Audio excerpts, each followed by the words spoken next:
दुनिया में जो भी किसी से भी मोहब्बत करता है वो किसी मकसद के तहत करता है। दुनिया में दो शख्सियतें ऐसी हैं, उन दो शख्सियतों का नाम, एक का नाम बाप है, दूसरे का नाम माँ है। सारी मोहब्बतें आपको देख कर के की जाती हैं, मगर माँ और बाप की मोहब्बत जो होती है बग़ैर देखे हुए, वो कैसे? जब से ख़बर मिलती है, एक औरत को मालूम होता है कि मेरे शिकम में मेरा एक सहारा आने वाला या आने वाली है, तो अब जिस दिन से पता चला कि मेरे शिकम में कोई आने या आने वाली है, उस दिन से ही आपसे मोहब्बत माँ और बाप की शुरू हो जाती है। अभी माँ ने आपकी सूरत को नहीं देखी, गोरा है कि काला है, एक आँख वाला है कि दोनों आँख वाला है।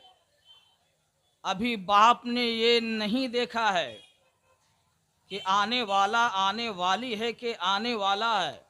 अब अंदाज देखिए, ना माँ ने देखा है ना बाप ने देखा है, बगैर देखे हुए मोहब्बत शुरू हो गई। अभी 120 दिन का अरसा भी माँ के शिकम में नहीं गुजरा, आपका रूह अभी आपके जिस्म में आई नहीं है, जिस्म के आज़ा अभी तैयार नहीं हुए। सिर्फ मालूम हुआ है कि हाँ हाँ हाँ, अभी ये इनके लिए खुशखबरी है, उम्मीद है।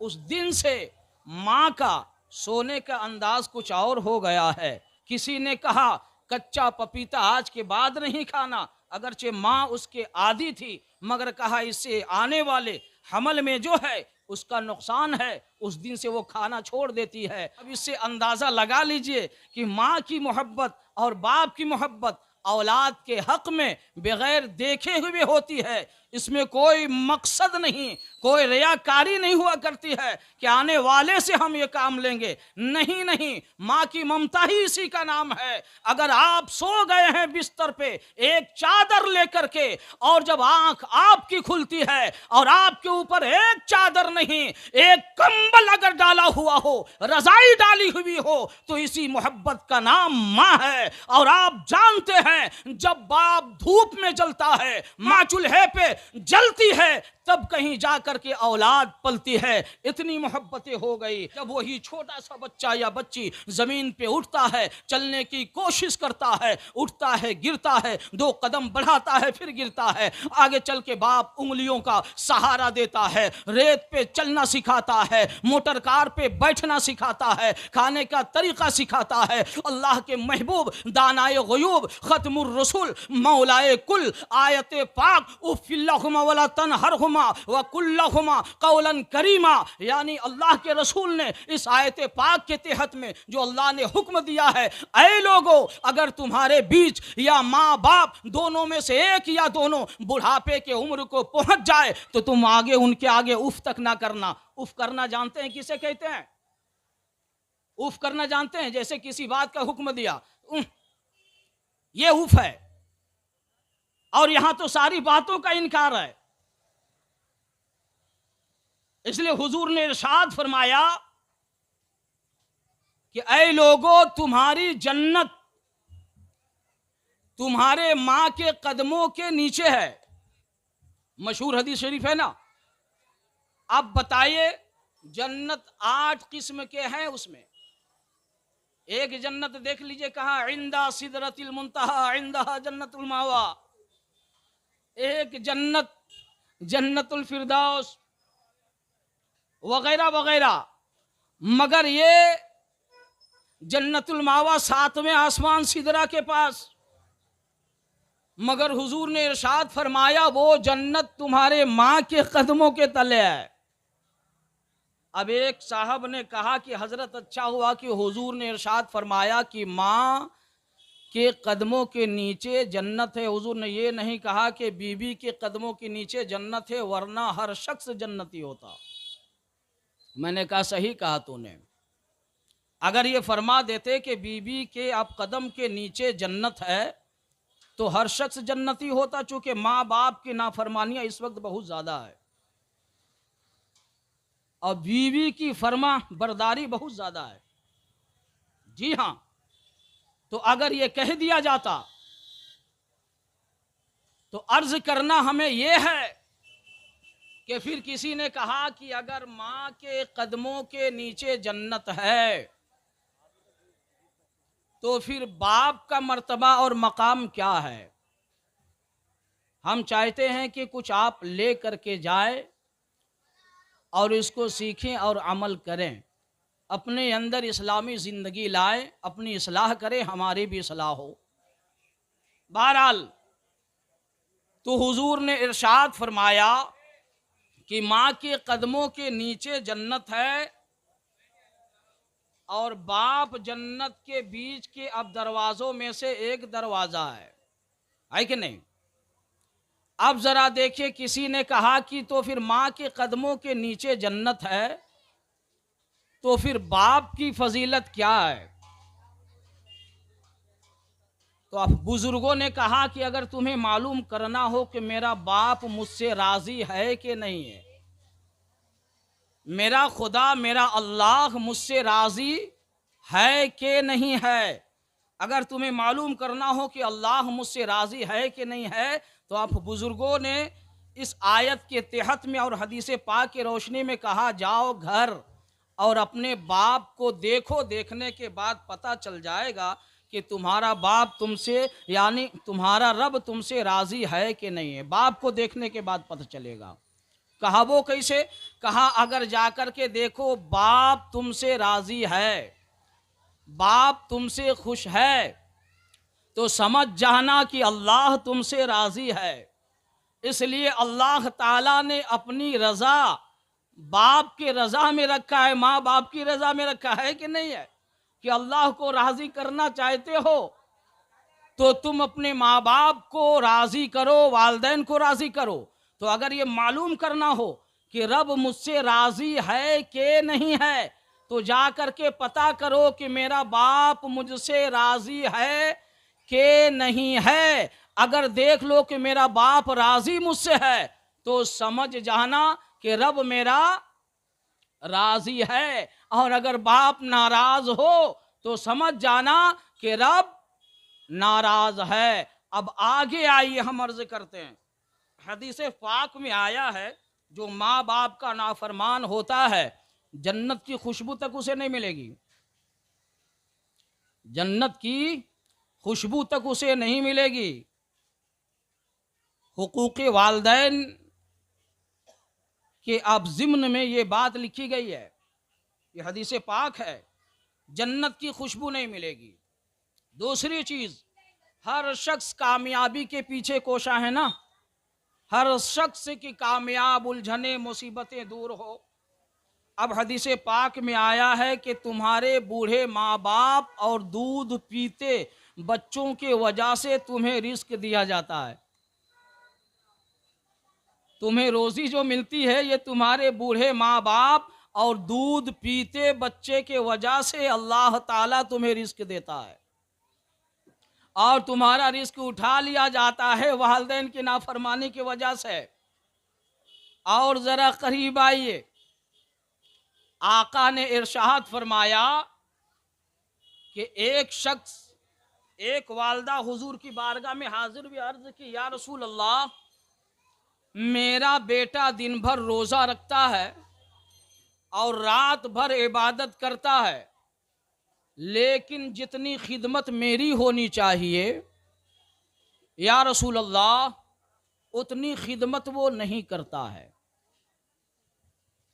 नमाज पढ़ रहा है जी, रोज़ा रख रहा है, लेकिन अर्ज़ क्या किया गया कि या रसूल अल्लाह जितनी खिदमत का हकदार मैं हूँ, मेरा बेटा अगरचे नमाज रात भर पढ़ते रहता है, दिन भर रोज़ा रखता है, बहुत अमाल वाला है, मगर या रसूल अल्लाह मेरी खिदमत मुकम्मल तौर से वो करता नहीं। हुजूर ने इरशाद फरमाया तो उसकी नमाज रोज़े सबके सब बेकार हैं, चूँकि अल्लाह को राज़ी करने के लिए वो चला है। रब तो अपनी रज़ा और खुशी वालिदैन की रज़ा में रखा है।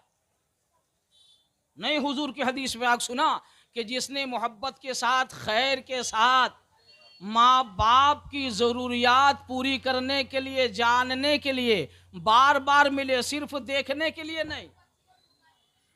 माँ और बाप को ज़रूरत क्या है, उस ज़रूरत को जानने के लिए और पूरी करने के लिए अगर एक बार हाज़िरी दे, एक बार मोहब्बत से पूछे, एक बार मोहब्बत से उसकी ज़रूरियात को पूरी करे, तो हुजूर फरमाते हैं उसे हज्जे मकबूल का सवाब अता होता है।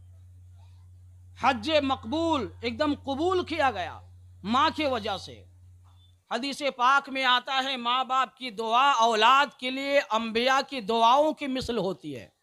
अंबिया की दुआएं जिस तरह रद्द नहीं की जाती थी, उसी तरह माँ बाप की दुआएं उनके औलाद के हक में रद्द नहीं की जाती है। और ये भी है कि माँ बाप की बद्दुआएं भी बहुत जल्दी उनके औलादों को लग जाती है। इसलिए बद्दुआओं से बचनी चाहिए। कहाँ एक पैगंबर और कहाँ एक गुनाहगार। बारहा ये हदीस पाक और ये वाक़या सुना होगा कि हज़रत मूसा कलीमुल्लाह ने अर्ज़ किया, ऐ अल्लाह, जन्नत में मेरा रफ़ीक, मेरा साथी कौन होगा? जवाब मिला कि एक कस्साब होगा, फलां गांव का रहने वाला। हज़रत मूसा अलैहिस्सलाम ने मिलने की ख्वाहिश ज़ाहिर की, वाक़या बारहा सुना है, मगर देखिए एक उलुल अज़्म पैगंबर और उनकी रिफ़ाक़त, एक कस्साब को, गोश्त बेचने वाले को अब जन्नत का साथी बना दिया गया। वजह क्या है? वाक़या सुना है बारहा, सिर्फ उस कस्साब की माँ की दुआओं की वजह से, माँ की खिदमत की वजह से। पहले ना खाता, माँ को खिलाता, दांत ना होते अपने मुंह में निवाला लेकर के चबा करके माँ के मुंह में डालता। हमारा अपने आप घरेलू माहौल का जायजा लें, जरूरत इसकी है। जायजा लें कि कभी हम अपने माँ बाप के साथ दस्तरखान पे बैठ के खाना खाते हैं या नहीं, या पहले खा के उठ जाते हैं, बाद में जो हो वो खा लेंगे, या पूछते हैं कि नहीं अब्बू खाए कि नहीं, अम्मी खाए कि नहीं। अगर नहीं खाते हैं तो साथ खाना चाहिए, बहुत बरकतें हैं, बहुत सादतें इसमें हैं। अब शुरू कर देना चाहिए, नहीं इस तरह माहौल और मामूल आपके यहाँ है तो। बहरहाल अर्ज करने का मकसद ये है कि आगे चल के इस दौर में अब घरों का माहौल क्या हो गया है, वो एक हदीस पाक की रोशनी में लगता है। इस हदीस पाक की अब तशरीह अब करते करते आज की मजलिस की आखिरी अब गुफ्तगू हो जाएगी। जो हालात हाजरा है बिल्कुल फिट है। अब देखिए हजरत जाबिर बिन अब्दुल्लाह रज़ियल्लाहु ताला अन्हु बयान करते हैं, बस तवज्जो के साथ, कुछ मिनट बाकी है। हजरत जाबिर बिन अब्दुल्लाह रज़ियल्लाहु ताला अन्हु बयान करते हैं कि एक साहब, एक आदमी हुजूर की बारगाह में अपना मुकद्दमा लेकर के आया और इस्तगासा पेश किया। और वो मुकद्दमा क्या था? एक नौजवान, एक आदमी, एक लड़का हुजूर की बारगाह में अपने बाप की शिकायत लेकर के आया। क्या लेकर के आया?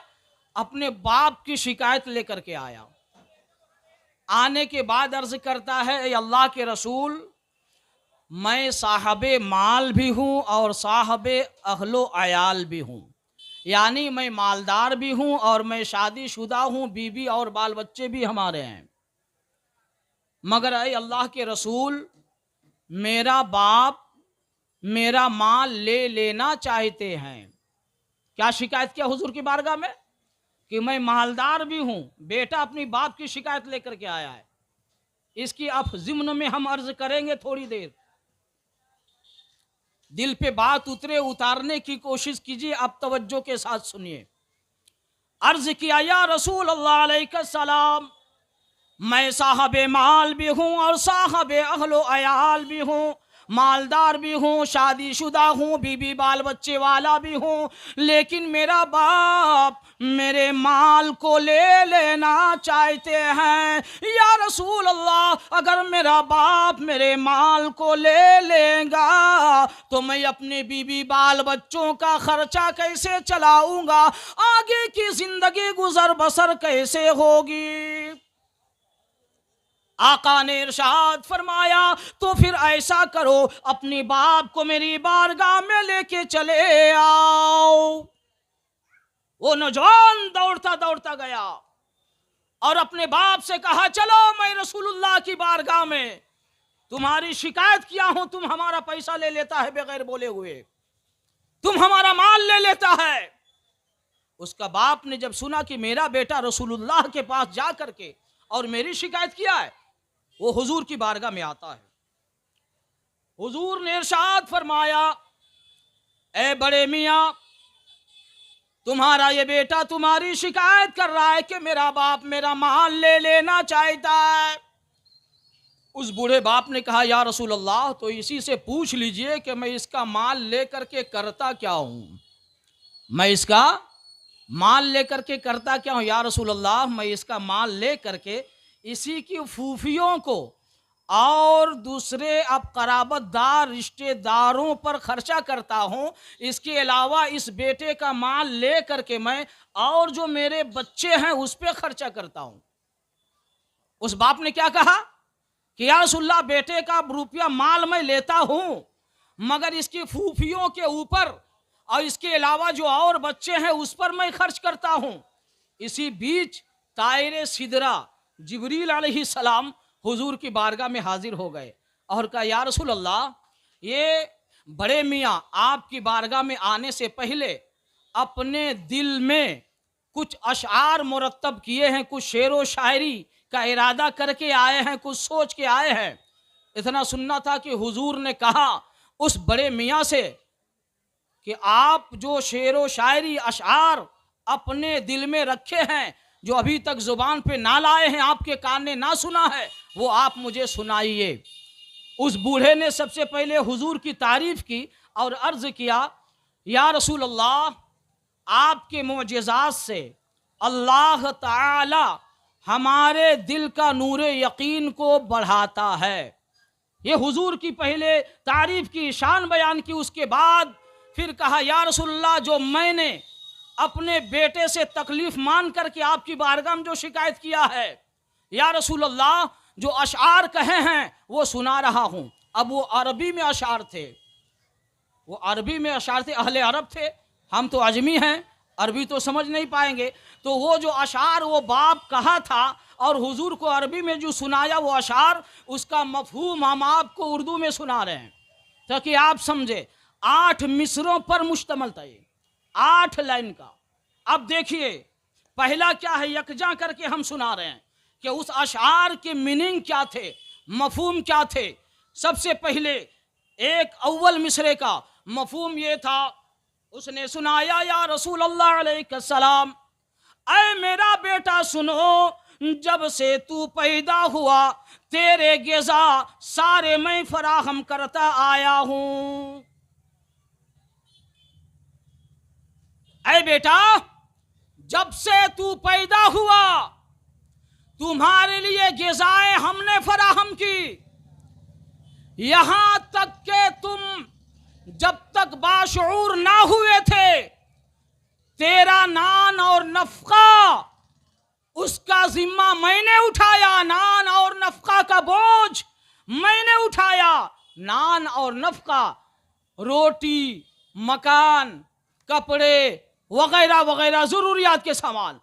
ए बेटा, मैंने तेरे लिए जब तक तुम शऊर की मंजिल तक, जब तक तुम बालिग नहीं हो गए, मैंने तेरे नान नफका के सारे अखराजात उठाए।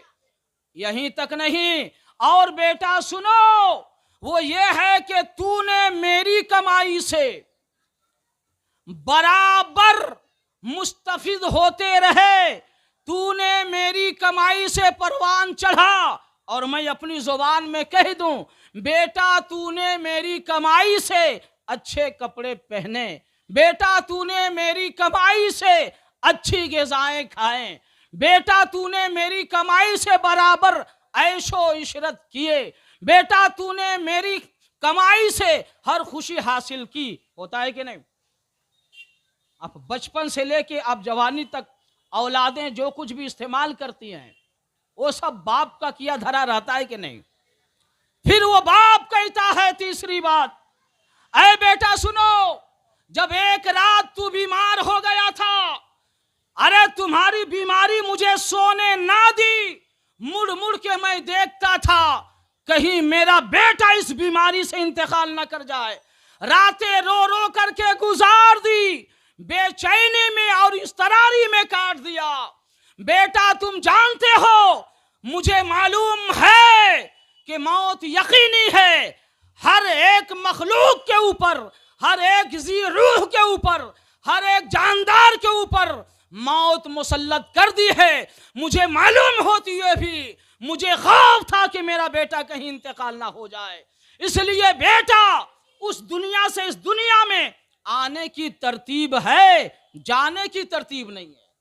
मतलब आने की तरतीब उस जहान से इस जहान में है। पहले बाप आता है, फिर बेटा होता है, फिर पोता होता है। आने की तरतीब है ना, उधर से आने की तरतीब है। पहले बाप पैदा होता है, फिर उसका बेटा होता है, फिर उसका बेटा तो पिछले का पोता हुआ, मगर जाने की तरतीब नहीं है। इस जहान से जाने की तरतीब नहीं है। 80 साल का दादा रह जाता है, 5 दिन का पोता चला जाता, इंतकाल करता है। 60 साल का बाप रह जाता है, 19 साल का बेटा इंतकाल कर जाता है। मतलब आने की तरतीब तो है उधर से, मगर इस दुनिया से जाने की तरतीब नहीं है। मुझे मालूम होते हुए भी अहे मेरा बेटा कि मौत यकीनी है, फिर भी मैं तेरे मौत के अंदेशे के वजह से डरता रहता था कि मेरे जिंदगी का सहारा अब भी मुझसे कहीं रुखसत ना हो जाए, मेरा लाडला कहीं रुखसत ना हो जाए मुझसे। सरकार सुन रहे हैं उस बूढ़े बाप के ये दर्द भरे अशआर जो बेटे ने शिकायत हुजूर की बारगाह में किया था। किस मामले में किया था? मेरा बाप मेरा माल ले लेता है। कहती जानते हजरत, सख्त बुखार ना हो जाए बिस्तर पे इस्तिंजा कर देता है, भीगी बिस्तर पे मैं सो जाती हूँ और सूखे बिस्तर पे अपने लाल को सुला लेती हूँ। मेरे बेटे को कहीं ठंडक के वजह से बुखार में टाइफाइड और मलेरिया ना हो जाए।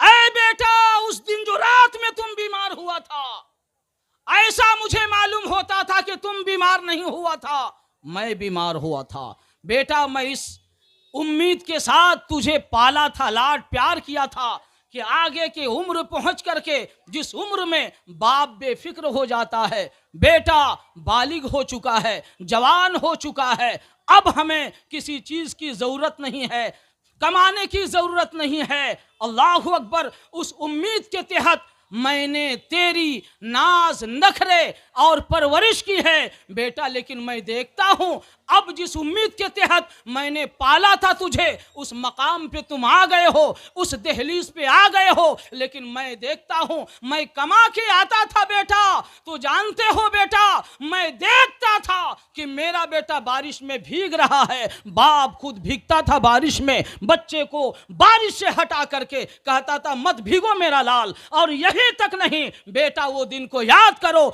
जब चिलचिलाती हुई धूप में तुम खेलता था, मैं दौड़ के आता था और खुद धूप में कामकाज किया करता था और तुझे छांव में रखता था। ऐसा कहा बेटा, मैंने इस दिन के लिए परवरिश तुम्हारी की थी कि तुम कमाओगे तो हमारे सारे टेंशन दूर हो जाएंगे, लेकिन बेटा अपनी कमाई में से कुछ हिस्सा तुमने नहीं दिया। तो बाप कहता है बेटा कम से कम तुम बाप होने के नाते नहीं, एक पड़ोसी होने के नाते, जो इस्लाम में पड़ोसी का हक है, बेटा अगर उसी हक के नाते कुछ पैसे दे दिए होते तो मैं ये काम नहीं करता। लेकिन बेटा सुनो, वो सरकार की बारगाह में सुना रहा है वो बाप, मजलूम बाप, हुजूर सुन रहे हैं।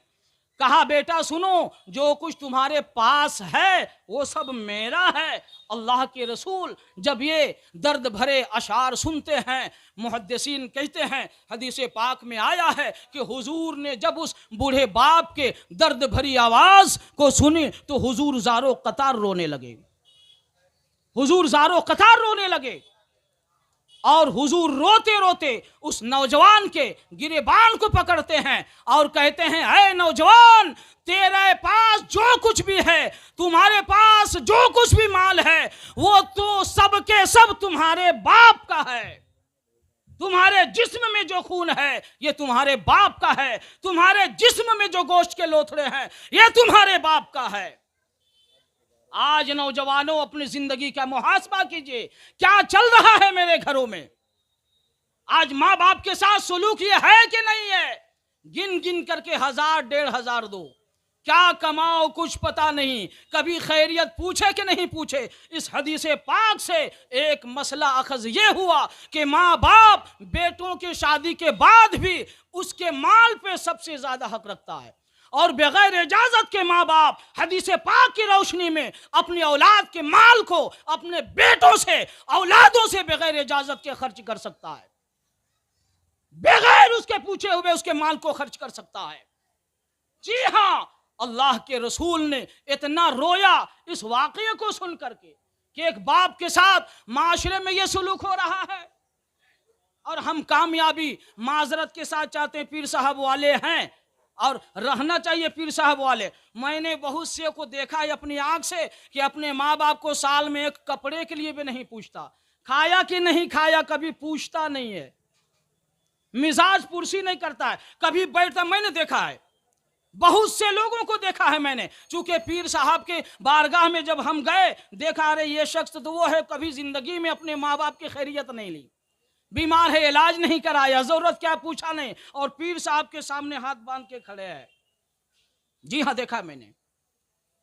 पीर साहब को मोटे मोटे नजराने पेश कर रहा है, हाथ बांध के खड़े हैं। बताइए, इसमें कुछ मिलने वाला है?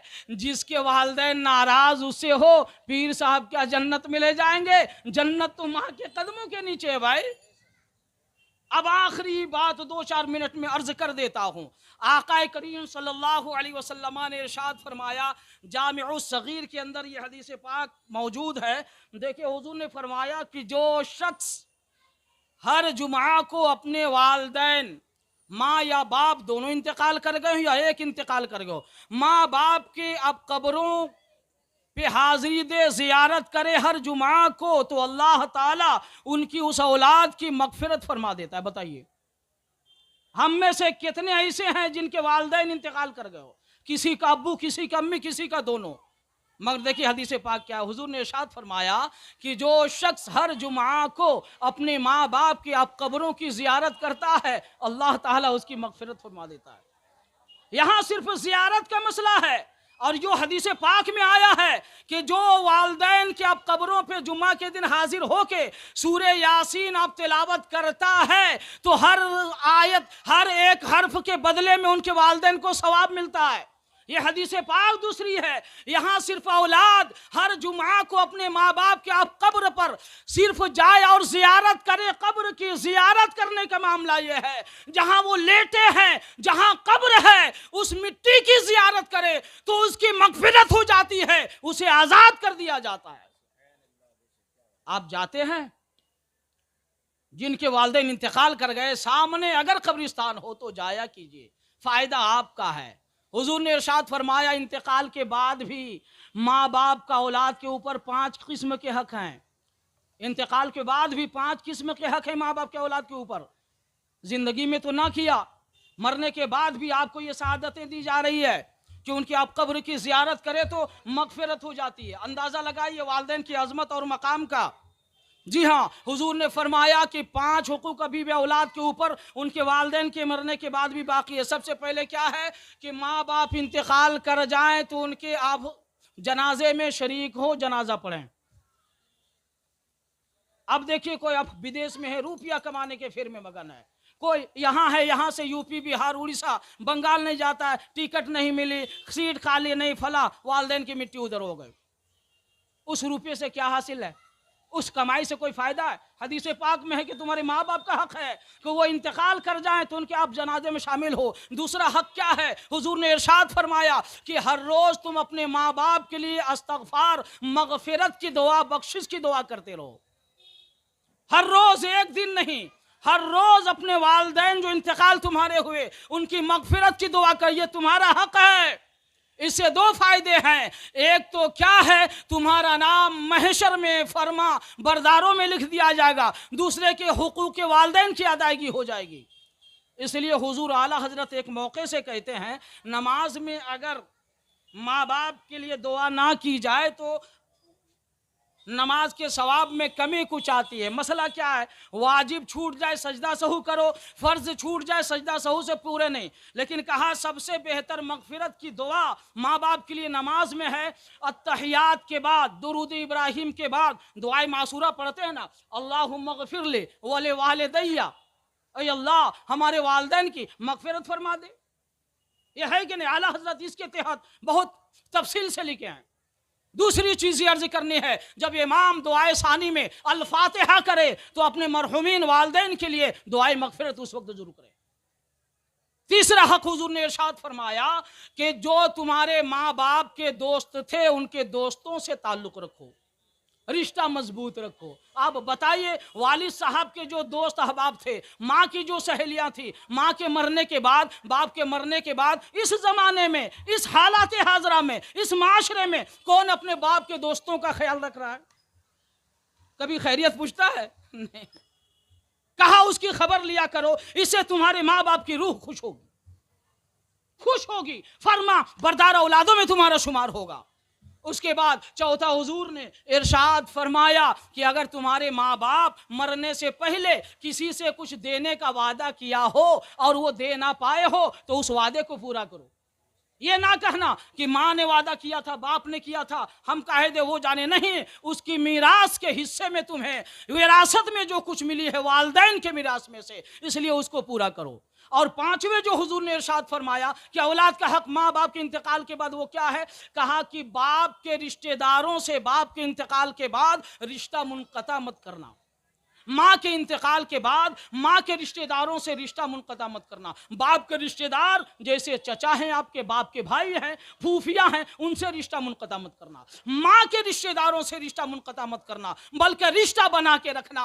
माँ के रिश्ते में क्या है, खाला हैं, माँ की बहनें हैं और मामू हैं, माँ के भाई लोग हैं। हुजूर ने इरशाद फरमाया ये पांचवा हक मरने के बाद माँ बाप के औलाद पे हक है। अगर इस हदीस पाक पर अमल हो जाए, मामू और भांजे में लड़ाई खत्म, बहू बेटी में लड़ाई खत्म, खानदान में लड़ाई खत्म। शर्त यह है कि अगर अमन व अमान का गहवारा हम अपने घर को, मोहल्ले को, समाज को बना चाहते हैं तो हुजूर के सीरत तैयबा पे, हुजूर के फरमुदात पे अमल करना होगा। अल्लाह ताला की बारगाह में दुआ है, इलाहुल आलमीन जिनके वालिदैन इस दारे फानी से कूच कर गए हो, करवट करवट जन्नतुल फिरदौस में आला से आला मकाम अता फरमा, और जिनके वालिदैन इस वक्त बक़ैद हयात हों, इलाहुल आलमीन उन लोगों का, उन वालिदैन का साया उन औलादों के ऊपर तादेर कायम और दायम अता फरमा। व आखिरु दावाना अनिल हम्दुलिल्लाहि रब्बिल आलमीन।